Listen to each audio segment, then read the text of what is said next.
pour ne pas y arriver d'ici l'an 2000.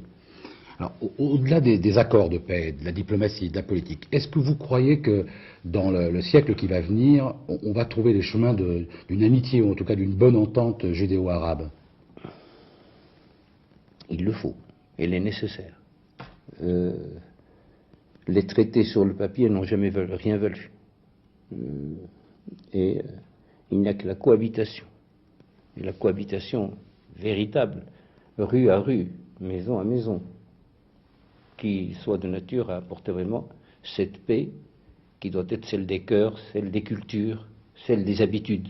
Il faut s'habituer à vivre. Eh bien, il faudra y arriver. Mais je pense que l'un des éléments indispensables à cela, c'est de régler le problème palestinien. Et dans cette éventuelle cohabitation pacifique sur la durée entre musulmans et juifs, vous pensez que quelqu'un comme vous a un rôle particulier à jouer? Des signes à donner, des symboles? Moi pas directement, mais il est certain que, comme je les appelle, mes Marocains qui sont là-bas, ils sont à peu près 700 000, ont plus que des signes à donner, et ils les donnent. Et ils les donnent de par leur culture, de par leur comportement.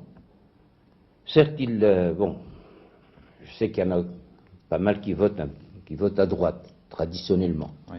Ils votent pour le Likoud, souvent. Vous savez pourquoi? Parce que lorsqu'ils sont arrivés là-bas, c'était l'époque où le Parti travailliste était le plus fort. Et ils se sont plus occupés des Juifs venant d'Europe.